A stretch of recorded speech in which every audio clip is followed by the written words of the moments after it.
Alfredo González Flores era, primero, en esos días era relativamente un joven, ¿verdad? Rondaba los 30 y pico de años, pero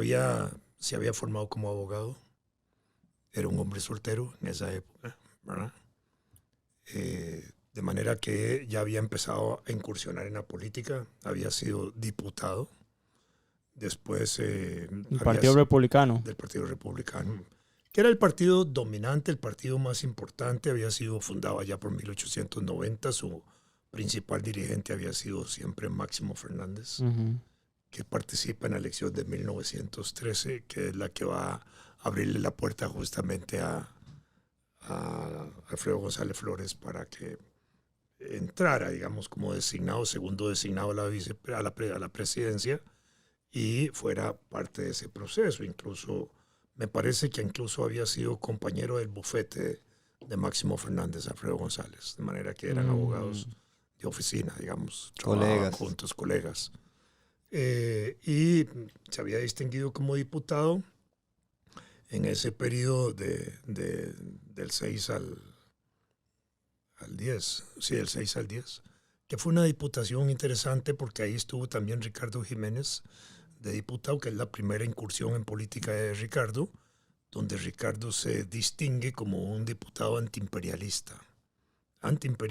porque el antiimperialismo se había desarrollado en Costa Rica alrededor de 1901, cuando un cafetalero, Ernesto Romuser, que había hecho inversiones en banano, tenía conflictos con la compañía bananera, con la United Fruit Company, que ya se había creado en marzo de 1899, y los contratos de la United le imponían a los bananeros nacionales someterse a las condiciones que la compañía quería, y entonces empieza a protestar Ernesto Romeser porque le ponían precio del banano, el flete, todo el límite en la producción, prohibición de vender en el mercado interno lo que era mercado de banano de exportación, etcétera, un montón de cláusulas, y entonces empieza a protestar y se producen contradicciones entre sectores oligárquicos nacionales y los intereses de la compañía bananera. Y Ernesto Romuser habla contra el imperialismo en aquella época. No había nacido Manuel Mora todavía, que fue el líder del Partido Comunista, que nace hasta 1909. Pero ya empezaron a desarrollarse esos movimientos nacionalistas y antiimperialistas. Y Ricardo Jiménez en 1906, 1910, siendo diputado, habla contra el imperialismo absorbente que nos carcome, término que usaba él en aquellos días en el Congreso, atacando a las compañías y defendiendo a los bananeros nacionales y a los productores nacionales. Incluso llegó a hacer una frase que decía algo así como: si uno tiraba una cabeza al aire en Wall Street, inevitablemente caería en la cabeza de un gran ladrón. Bueno, así era Ricardo Jiménez, ¿verdad? Entonces, en ese ambiente se mueve Alfredo González Flores, con un sentido nacionalista, patriótico. No se podría calificar antiimperialista en el sentido clásico, pero formaba parte de esa corriente, para mí, nacionalista muy importante. Y ya en el gobierno de Ricardo había sido nombrado, se había distinguido fundamentalmente, y para las elecciones de 1914, del 13-14, que es el proceso donde participa el doctor Carlos Durán, Máximo Fernández y Rafael Iglesias, él está participando ahí activamente en política. Esa fue una elección muy importante porque fue la víspera de la Primera Guerra Mundial, que va a empezar a tener un peso enorme en el país porque produce casi un 17% de desocupados. Y en aquella época los desocupados eran familias completas, porque si ahora 2021, hablamos de desocupados, efectivamente hablamos de desocupados que son hombres o mujeres, hablamos de desocupados familias, pero también hablamos de una situación en la cual hay mujeres que trabajan y hay mujeres que mantienen hogares. Entonces la situación es diferente, porque si sobre 2.200.000 o 2,5 millones de mano de obra que hay ahora en el país, tenemos 750.000 mujeres, y de esas 750.000, la mitad, 300 y pico mil, son cabeza de familia, que son las mujeres que mantienen hogares como principal ingreso, aun cuando tienen esposo o compañero, pues tenemos una situación ahí de que hay desempleados que se mantienen por el trabajo de sus mujeres. La pandemia nos puso a nosotros en una situación muy difícil porque produjo una desocupación casi de 600,000 personas. Sobre los 200,000 que teníamos, aumentó a 400,000. De eso se vino al suelo igual la desocupación de mujeres cabezas de familia y de mujeres trabajadoras. Y después, al finalizar el gobierno de Carlos Alvarado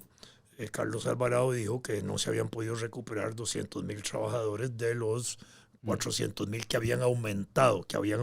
la desocupación existente. De manera que ahí al momento de las elecciones del año pasado, nosotros teníamos una cantidad enorme de desocupados, 400,000, 200,000 todavía que no se habían recuperado de la época de la pandemia, ¿verdad? Y en ese momento era interesante porque la campaña electoral giró alrededor de crear nuevos empleos, pero nadie hablaba de recuperar los empleos que se habían perdido. Bueno, y ahí estaban las mujeres, pero esto lo digo nada más para entender que si en el año 14, 15, 16, 17, que son los años del gobierno de Alfredo González Flores y son los años de la Primera Guerra Mundial, el impacto de la Guerra Mundial nos cierra a nosotros los mercados internacionales de café y el café se exportaba, o el café era, digamos, el 80% del ingreso nacional del Estado, era lo más importante. De ahí que Ricardo Jiménez había dicho siempre que el mejor ministro de Finanzas era una buena cosecha de café, como se vendía en el extranjero. Aunque también dicen que, o sea, el principal ingreso que había de Costa Rica era las importaciones, de ahí obtenían la mayor renta del país, porque Costa Rica en ese momento todo se importaba, aquí no había producción de nada. Por supuesto, pero sí, la exportación de café y la exportación de banano, que eran los productos principales que se mantuvieron como productos principales del país casi hasta 1980, productos de exportación. Ya en esa década del 80 empezó a diversificarse la canasta productiva del país y hoy tenemos 5,000 el resto de productos de exportación, pero digamos en términos fundamentales, café, banano y después azúcar se convirtieron como en los elementos claves de la exportación nacional. Entonces, en ese momento, el país entraba en una crisis y con una masa de desocupados enorme, muy importante, que agudizaba la situación social del país. Y vienen las elecciones. En esas elecciones, además de los partidos que participan con Rafael Iglesias, con Máximo Fernández y con el doctor Carlos Durán, participan 3 partidos regionales de obreros. ¿Y eso cómo funciona? El partido de San José, Obrero Josefino, el partido de Grecia, de la ciudad de Grecia, Obrero de Grecia, y el partido Obrero de Limón, porque eran partidos regionales en condiciones de que habían masas de trabajadores importantes en Limón por el banano, por el ferrocarril, por los muelles, por toda la actividad que había ahí. Grecia por el desarrollo de los beneficios de los ingenios, de la actividad cafetalera y cañera que allá había desarrollado un proletariado agrícola importante. Y San José, obviamente, porque era la zona